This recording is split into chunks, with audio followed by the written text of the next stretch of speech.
What's up mga kaagre? So, kamusta kayong lahat?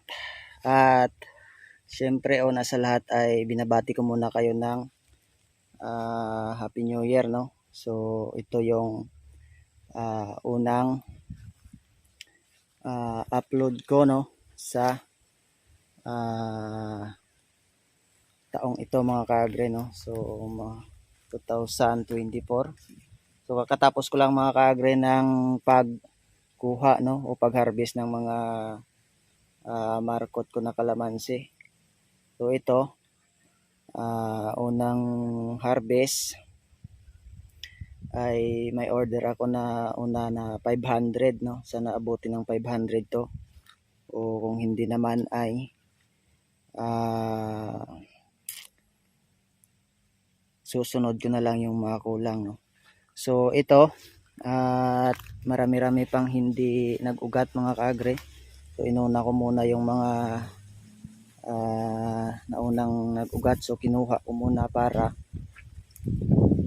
hindi naman ma-over, no? Hindi ma-over na matanim kaagad. So ito yung nakuha ko lahat mga kaagre. So sobra 1,000 yung pinamarkot ko, no? So madami-daming mga order. Ito yung aking unang na-harvest, no? At syempre kinontak ko na yung pagdi-deliveran nito o yung nag-order nito. Sabi niya nung nakaraan pa daw na naka-ready na yung kanyang tataniman, no? So kaso nga lang ay na-delay yung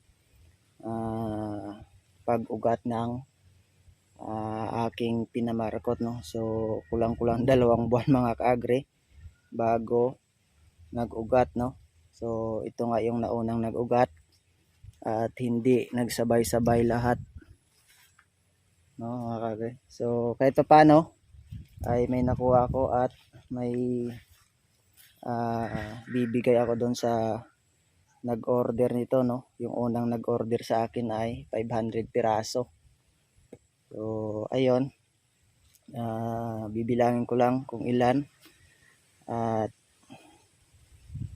ma-deliver ko na kaagad to mga kaagre sa kanya, no?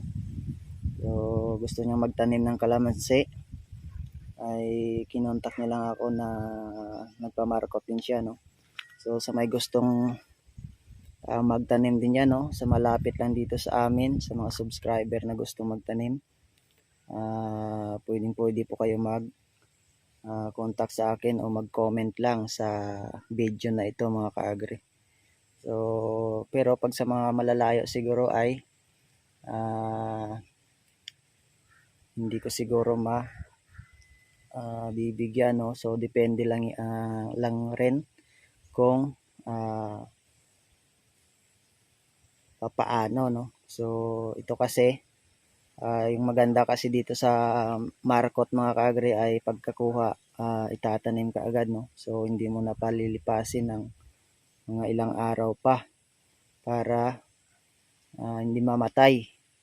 So ito kinuha ko ngayong hapon mga kaagre para bukas itatanim na nila lahat yung kung makaabot man ito ng 500 piraso, no?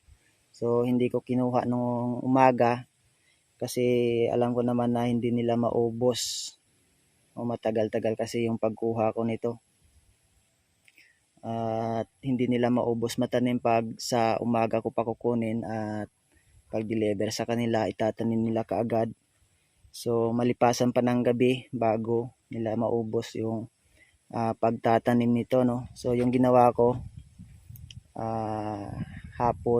ngayong hapon ko kinuha para bukas ng umaga ay magtatanim sila, no? Hanggang hapon na naman. At yung kagandahan ay hindi abutin na siya ng gabi, lilipas na yung isang gabi at yung panahon temperature ng gabi ay hindi mainit mga kaagre, no? So ito lang, share ko lang sa inyo mga kaagre yung aking ginagawa, no? Unang blessing sa taong ito, no? 2024, na-harvest ko yung aking markot na ganito na. So pagkakitaan mga ka-agri kahit paano ay may income na pumapasok, no? So yun lang mga ka-agri, at bibilangin ko muna to. So titingnan ko kung aabot ba ito ng 500 piraso para isang deliver na lang sa kanya, no? So hindi na ako babalik pa kung sakto naman yung markot na ito sa 500 piraso mga ka-agri. So tune in lang muna mga ka-agri, at update ko kayo pagkatapos ng aking gagawin na pagbibilang.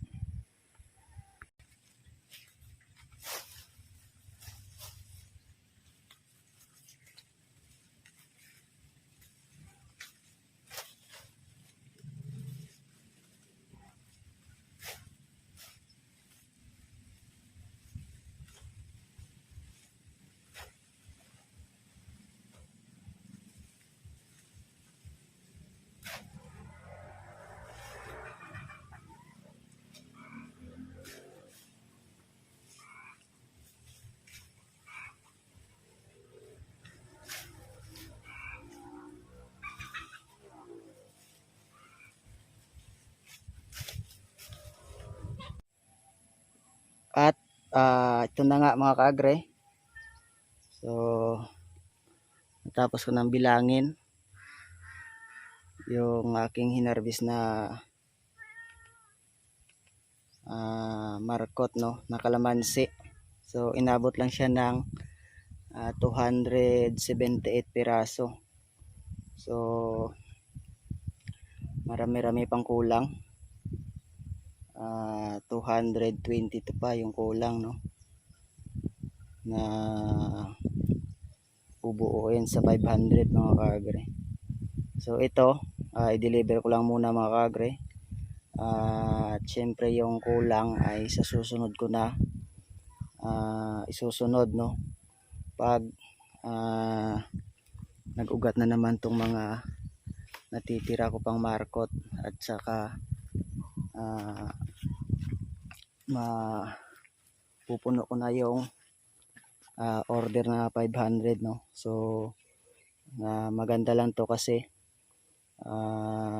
nasa kalahati na yung maitatanim. Nasa kalahati na yung maitatanim nila, no, sa order nila na 500. So hanggang dito na lang muna mga ka-agri, at update lang ako sa inyo. So unang blessing ngayong 2024, unang income mga ka-agri, no. So ito yung mga order ko pa na nakaraang taon ay ngayon ko lang nakuha na mga markot, no. So marami-rami pa na mga order yung aking dideliveran mga ka-agri, no. So hanggang dito na lang muna mga ka-agri. Update ko lang sa inyo ng sa susunod. Maraming salamat sa pag suporta palagi sa aking channel mga ka-agri, at tuloy-tuloy lang tayo sa ating ginagawa sa araw-araw, no. So happy farming po sa lahat, at maraming salamat. God bless po sa inyo mga ka-agri.